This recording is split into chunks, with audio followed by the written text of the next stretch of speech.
These are two 20-foot flagpoles that the Woodmen of the World Lodge has donated for this project.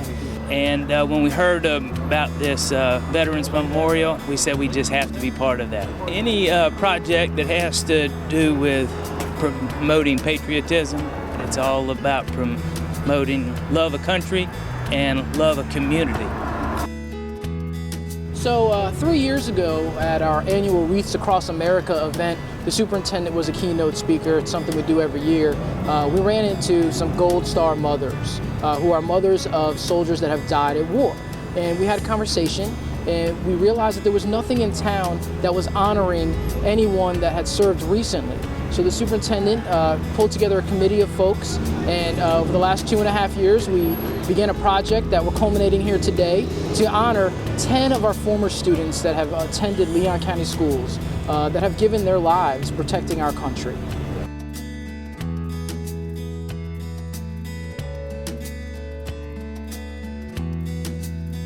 Well, we don't do this type of work very often, but we have some very skilled people that work for maintenance, and between the director and some project coordinators, we managed to get this thing put together.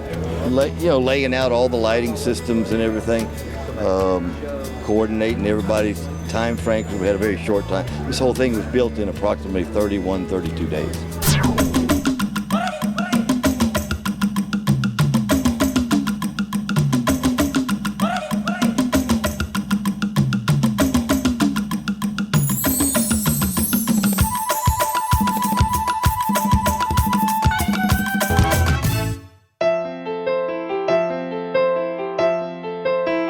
The architect for the project was Mays Gray, and he drew it up, a plan in 2011.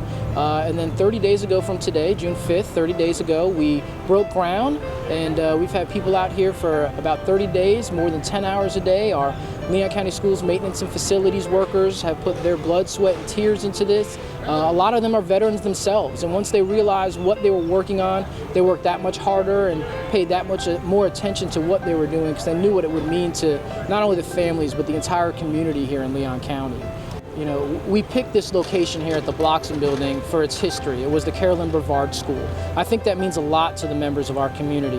It's also located here in downtown Tallahassee, halfway between the Vietnam Memorial, the Korean Memorial, and then also located close to the World War II Memorial. So I think it's fitting to be here for people that can almost have a walking tour of the history of our country and the dedication that our community has made to our soldiers. Think of the same thing. I was up visiting the other memorial this morning, and I was looking at all the names, these guys that have missed out on 40 years of life. These guys here are going to do the same thing. They're missing out on the rest of their lives now for the sacrifices that they've made. I think the thing that strikes me is that the names that we see inscribed on the wall are so young.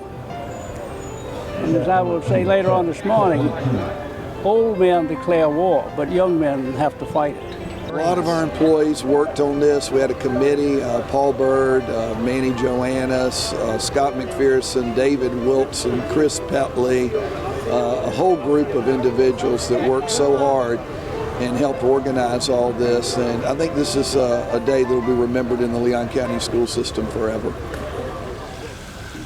You know, I just wanted to start today by thanking our Tallahassee community. If you look around and see how many people have turned out today, I think it's pretty remarkable. And, you know, this project has been going on for 2 years. You know, we quietly put a committee together and we started working on it.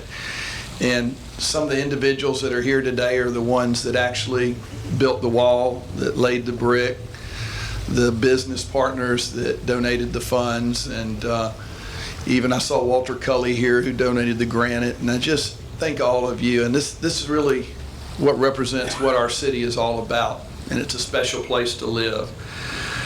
I personally want to thank all the families that are represented here today. We honor you and your son's sacrifice and what has been given back to our community from that sacrifice. You know, if you think about it, these fallen students represent about everything that has made our country great. Honor, commitment, leadership, service, dedication, everything.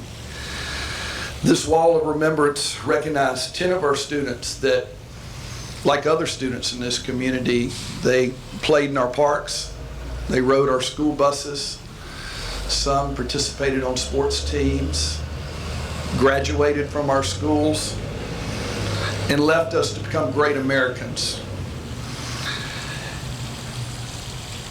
They've given us all something that we will never be able to give back. We're here to honor them and always remember them. Parents, I know that your lives have changed forever. And I know that your Sundays will never be the same. But if you think about it, 100 years from now, we'll all be gone. And children will go to school right here. And they'll be playing in this yard. And they will talk about these great leaders that are on the wall. And they will say their names over and over again. And their lives, they'll be remembered forever. Thank you.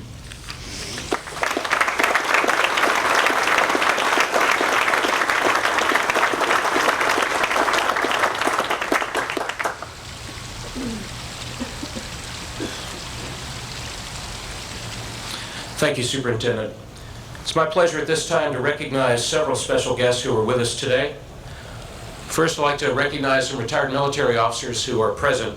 Retired Air Force Brigadier General Bill Webb. Excuse me. Retired Rear Admiral Paul Moses of the United States Navy, and retired Air Force Major General Bill Hodgkins. Give them a round of applause, please.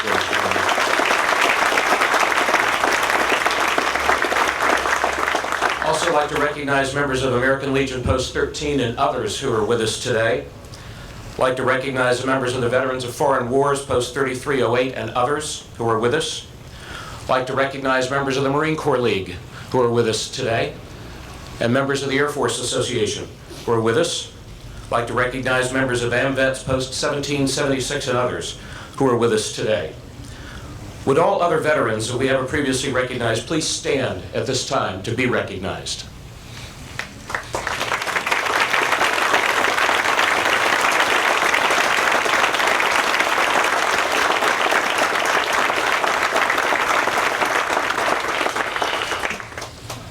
Also like to recognize the members of the Patriot Guard Riders who were with us this morning. Thank you.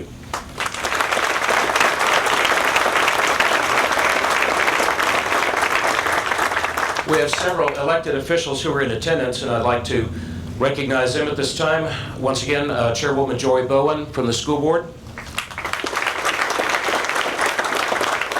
School board member Maggie Lewis Butler.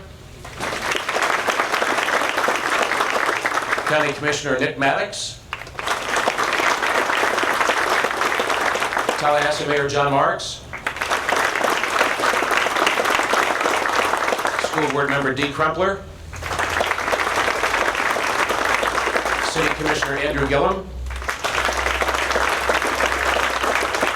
State Representative Michelle Ray Wickle Vasalinda. State Representative Alan Williams.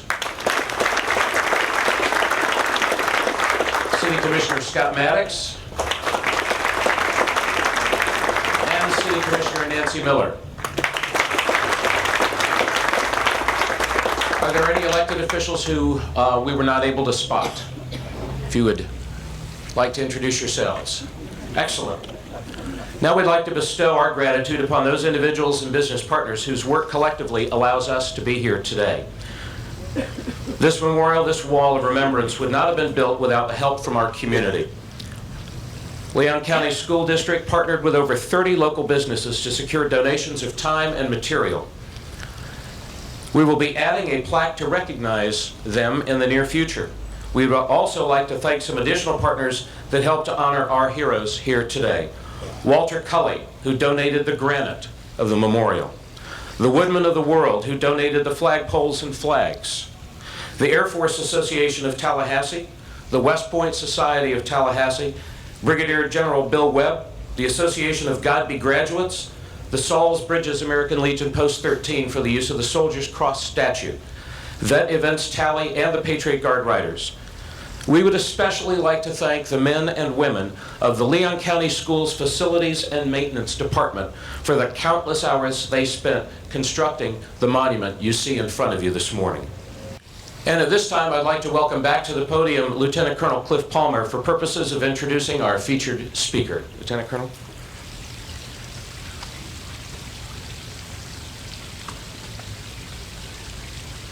Thank you. I consider it a personal honor and privilege to introduce our guest speaker today because he is a man of great character with an incredible 37-year career in the United States Marine Corps to match. Lieutenant General Lawrence Snowden is a very humble man who would not want the biographical details of his service to overshadow the real purpose of today's dedication. While I could go on and spend several minutes detailing General Snowden's long and distinguished service to our great nation, I will limit it to the following highlights to help you understand why Superintendent Pons asked him to speak to us today. As a young college student in the late 30s, early 40s, he answered our nation's call to service, and he signed in with the United States Marine Corps the day after the bombing of Pearl Harbor. It wasn't long before then Lieutenant Snowden was leading men in combat in places like the Marshall Islands, Saipan, Tinian, Guam, and Iwo Jima. It's important to note at this time that General Snowden, he is currently the senior U.S. service member survivor of Iwo Jima. Let that sink in. He's the senior survivor of the battle at Iwo Jima. He's here in Tallahassee. He's also our senior officer here in Tallahassee. Following the end of World War II, General Snowden served in several key assignments, including Korea in 1953. He deployed to the Caribbean in 1962 in support of the Cuban Missile Crisis. He went to Vietnam in 1966 as a commanding officer. In 1968, he was promoted to the rank of general officer, of brigadier general, and he continued to serve in a variety of critical assignments until he retired in 1979 as the Chief of Staff, Headquarters, Marine Corps. If ever a man understood the perils of war and the tragedies of the battlefield, it's General Snowden. I believe it is fitting to have a man of his great stature be here today to help dedicate this important memorial honoring these 10 fallen warriors. Ladies and gentlemen, it's my privilege and honor to introduce Lieutenant General Larry Snowden.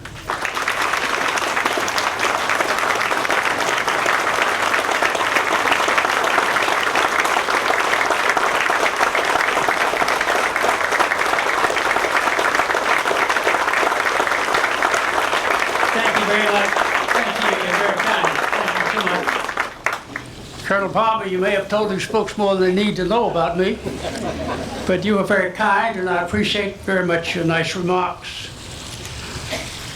I'm especially honored to be here today as we honor a very special group of young men who staked their very lives and paid for with their lives what you and I take for granted in Tallahassee every day.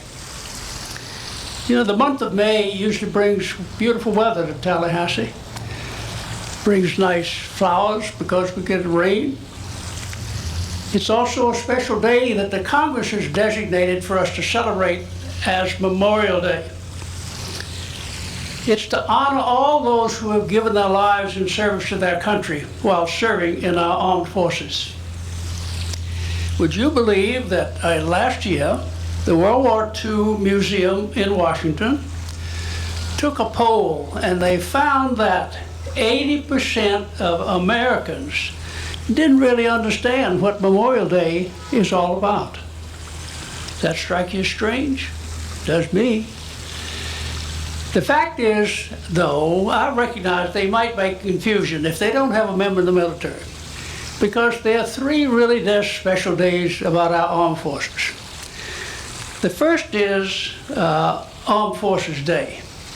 Now that's the day when we celebrate and salute all those who are currently serving now in the U.S., overseas, wherever. That's what they celebrate, we celebrate on that day. There's Veterans Day. In Veterans Day, we celebrate all those who have served all the way back to our freedom in 1775. And then that becomes Memorial Day. Now, it has a unique attribute of being the time that we salute, we honor, we praise those who have given their lives in service to their country.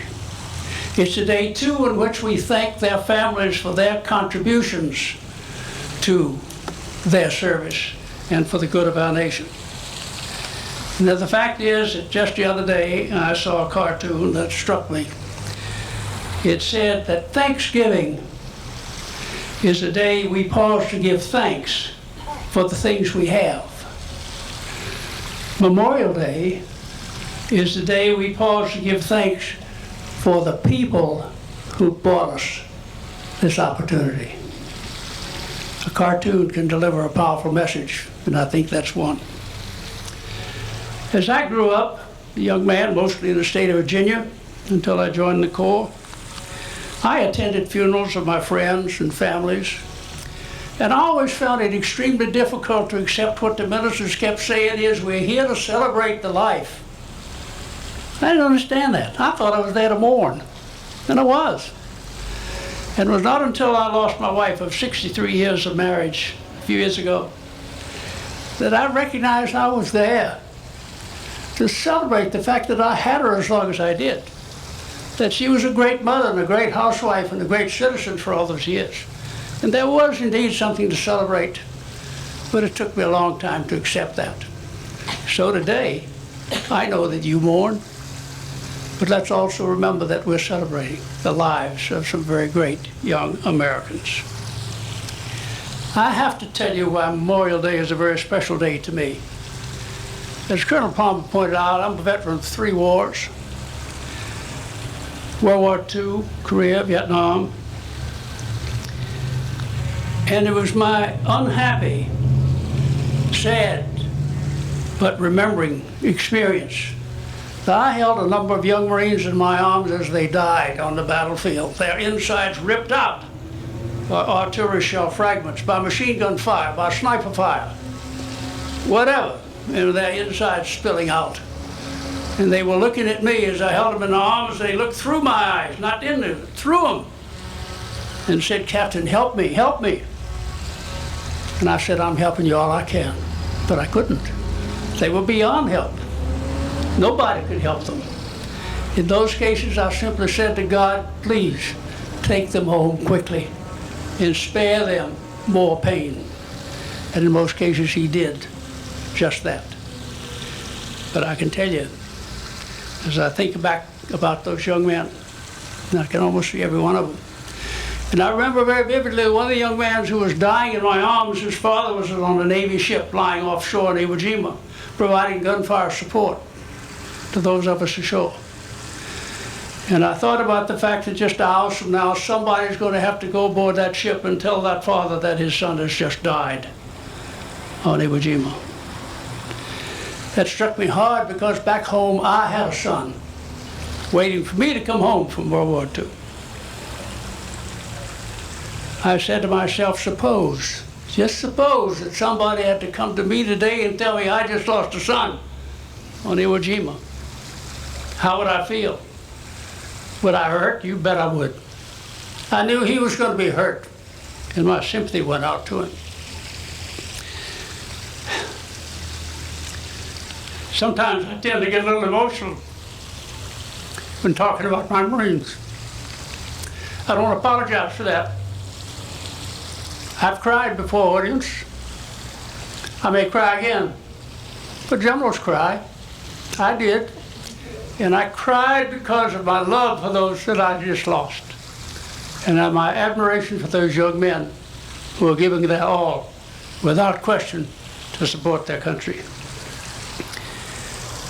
Well, the young man that we honor here today confirmed what I learned a long time ago. Old men declare war. Young men have to fight them.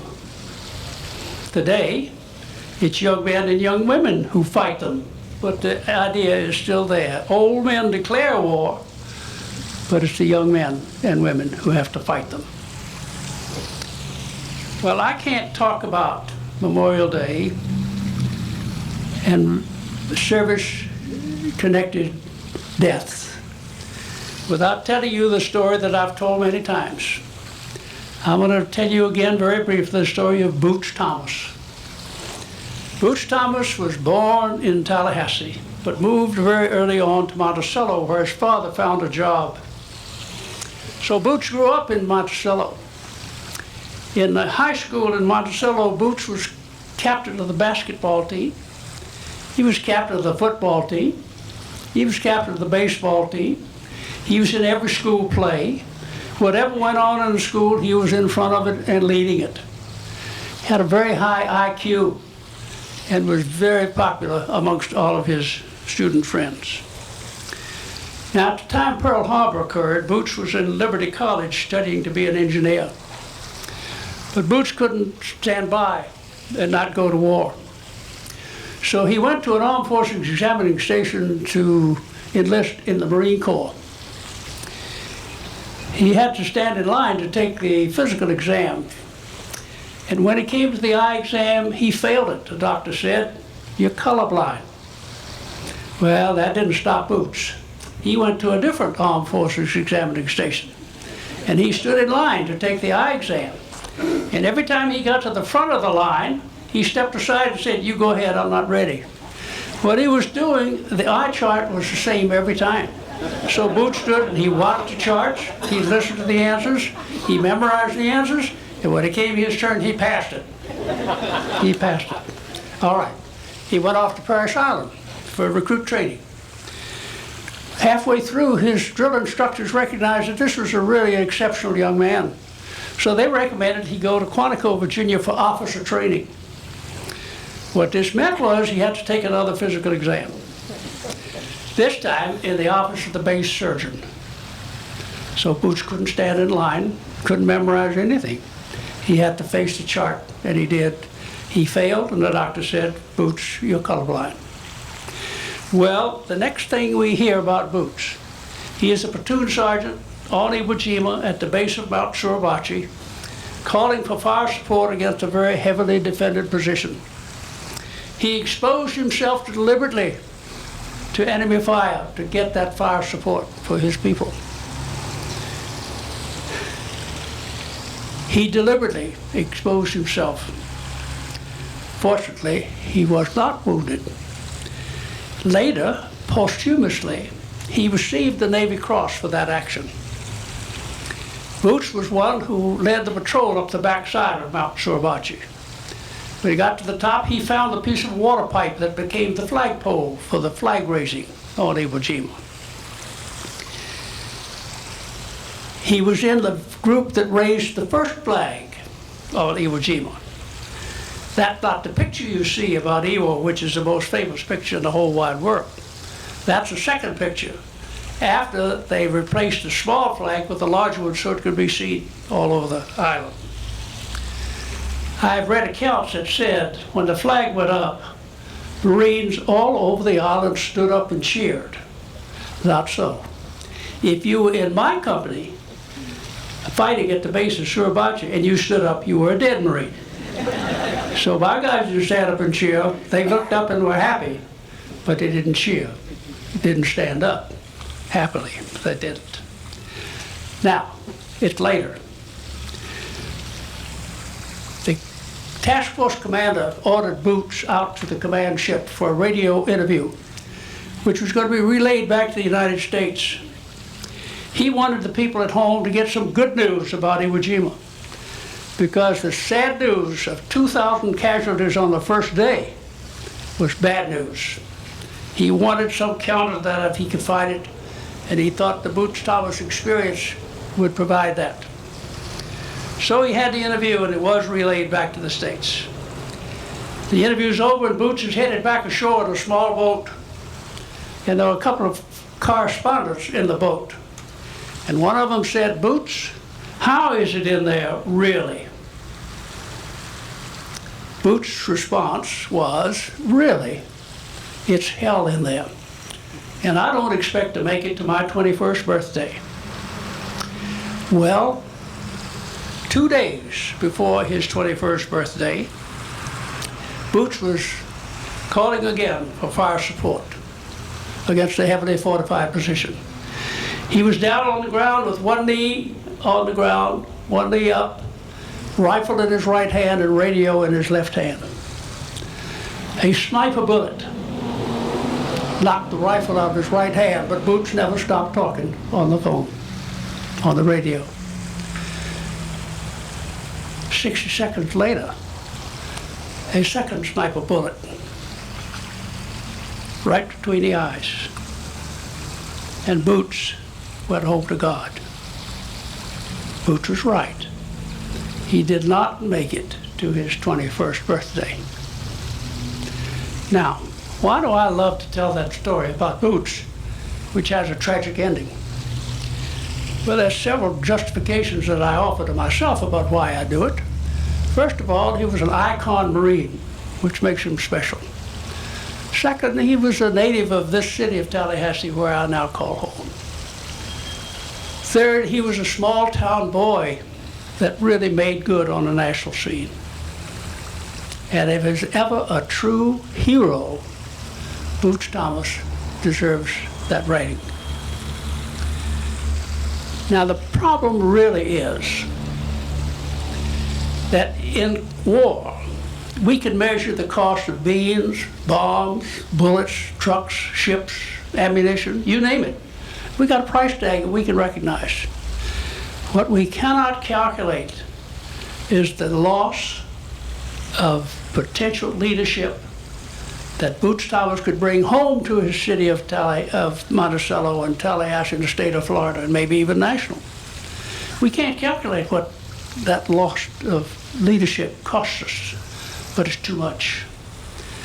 And I would only say that most times when I talk about Boots and remember those young men that I lost under my command, it's a sad day, but one for which I'm extremely grateful that I was privileged to serve with them as I did. The state of Florida and Monticello, Tallahassee can't afford to lose young people like that. But we're celebrating another group. We don't know what kind of potential these young men had that they might have brought home. When you go to war, it's a maturing experience, so they come home with a sense of maturity that they didn't have when they left home. But what might they have done for our city in the future? We'll never know. But we can assume that they would have been a tremendous addition to our community when they returned home. World War I was said to be the war that ends all wars. Didn't work out so good, did it? I sometimes feel like I ought to apologize to my generation, because I don't think we've done a good job of keeping us out of wars. But thanks to my generation and the young men and women who have served since my generation are still serving with all the valor, the courage, the patriotism, the bravery that my generation did in their forefathers before us. We still lead the world in freedom. We're still helping other nations. And our young men go overseas to lands they don't know and people they don't know, but they go to fight for their liberty, just as they fought for ours when we got started. So, we are grateful today as we memorialize these young men and say to the families, we can never compensate for your loss. We can only remember them with honor and thank you for what you did to contribute to their lives. At this time, on this memorial event, we again pay honor to a group of young men and women who will always have a special place in our hearts. And we ask God to continuing comfort to the family members who still suffer from their loss.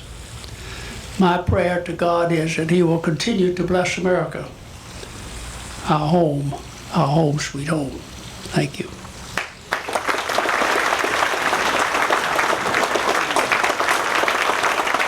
Ladies and gentlemen, Senator Bill Monfort. Sorry, Bill, I went off my own script. Thank you and good morning. Good morning on behalf of the people of Florida and certainly on the people of this United States, where we are so grateful to live and fortunate to live in a country where we can enjoy the freedom that we enjoy today. Before my brief remarks, though, I would like to pause and recognize Superintendent Pons and the Leon County School Board. To the best of my knowledge, this is the first time in Florida that this particular group of young men at this particular time has been recognized. It is most fitting, too, that Superintendent Pons and the board has selected this particular location. This particular location has a long, deep, and rich history in the education system in Leon County. The Bloxham Building, formerly Carolyn Brevard Elementary School. Some of you, I've seen in the audience, went to school here. This building was transferred over to the state of Florida for a number of years, and through the hard efforts of Superintendent Pons, this building was brought back into the fold of the Leon County school system. So when Superintendent Pons discussed with me the idea of how we could recognize these young men, we felt like that it's not a better place in this community than on this particular site. Not only is it rich in history for our own school district, but it has a rich and abiding history in the state of Florida. And General Snowden, I can't think of a better person than you to bring the greetings and remarks this morning. When you talk about a deep and abiding and a rich history, all you have to say is General Snowden. General Snowden's background and commitment to this country, to this world, is unparalleled. So to General Snowden, to the school board, to Superintendent Pons, thank you. Thank you on behalf of all Floridians for recognizing these young men in this special way. Those of us who spend our career in education, it may sound corny to some people, but these are our children as well. The principals and the teachers and others who knew these young men as they grew up saw them and loved them in a very, very special way. So for our school district, this community, to recognize these brave young men in this way is not only a fitting tribute, but it is a tribute that we should remember every day. I'm afraid that too often we don't pause and recognize and appreciate the freedom that we have to get up every morning and be able to go to work and live without the fear that those in other countries have. The reason we can live without fear, the reason we can live in a free country, is because of the dedication and the ultimate sacrifice that so many of our Americans have given. Sacrifice that is unparalleled. These young men not only need to be recognized in this manner, but these young men and other men and women who have given the ultimate sacrifice, we should remember them in our hearts every day. Every day because that's what being an American is about. To those of you who have served in the military, to those of you who have loved ones who have served in the military, thank you. Thank you on behalf of all Americans for the sacrifice you have made for this country. So once again, Superintendent Pons, you and the school board, this community should be recognized and applauded for the dedication that you have made to this community one more time, as evidenced by the fact that we, in a very special way, are recognizing these brave, brave young men. So to the families and to the loved ones of these young men, once again, thank you. Our hearts go out to you, our prayers are with you, and our thanks to you will go on forever. Thank you.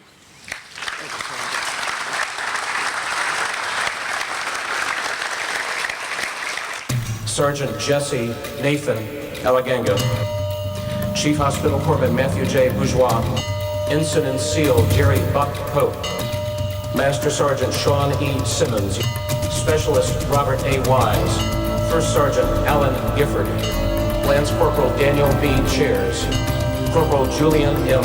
Woodall, Private First Class Anthony W. Simmons, Private First Class Brandon M. King. And now, ladies and gentlemen, would you please stand for the unveiling of the Wall of Remembrance?